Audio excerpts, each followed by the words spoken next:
Salom hurmatli obunachilar. Sizlarga bugun Zomin dam olish maskanidagi narxlarni, shart-sharoitlarni, turar joylarni tanishtirishga harakat qilaman. Videoga like bosib, obuna bo'lishni unutmang. Bugun 2025-yil 30-may kungi sanasi va shu kun holatiga bo'lgan narxlarni aytib o'taman. Zomin dam olish maskaniga kirishda Zomin postida 7 yoshgacha bepul, 7 yoshdan yuqorilariga 18750 so'm bir martalik kirib chiqish uchun to'lov qilinadi. Mana bu Zomin dam olish sanatoriyasi. Sanatoriyada hozir mavsum boshlangani uchun joylar yo'q. Kishi boshiga 600 ming so'mdan bir kuniga 1 million so'mgacha 3 mahal ovqati va 5 kunga olishingiz kerak eng kamida. 10 kun oldin bron qildirishingiz kerak hozir joy yo'qligi uchun. Mavsum 1-maydan 1-sentyabrgacha bo'lar ekan. Shu vaqt oralig'ida narxlar ham qimmat bo'lar ekan, ham joylar muammo bo'lar ekan.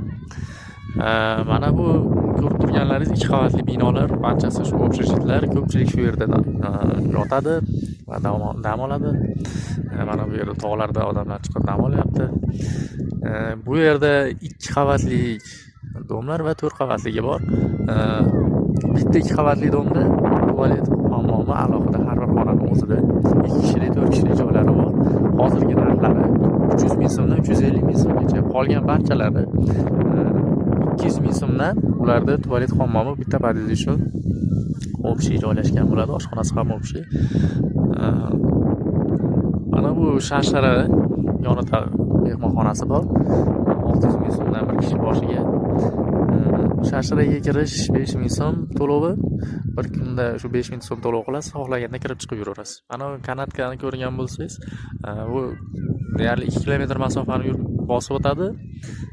Bu kishi boshiga 70 ming so'mdan borish, qaytishi 70 ming so'm, 140 ming so'm. Bu kanatga Osmon ko'prigiga yaqinroq joyga boradi. Osmon ko'prigida narxi o'tib qaytish bir kishi boshiga 50 ming so'mdan, 50 ming so'mdan. Ayniqsa bu yerda yo'l kiralar juda qimmat. 5 kilometr yo'lga ham 25 ming so'm, 30 ming so'mdan bo'ladi.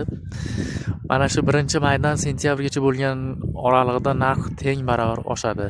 1-maygacha 150 ming so'm bo'lgan xonadonlar 300 ming so'mgacha chiqib ketadi 1-maydan so'ng. Qolgan e'tiborli joylarini, qolgan narxlarini keyingi videolarda tanishtirib ketaman. Videoga like bosib, obuna bo'lishni unutmang. Yana nimalar narxlari kerak bo'lsa kommentariyada yozib keting, imkon qadar yetkazib boramiz.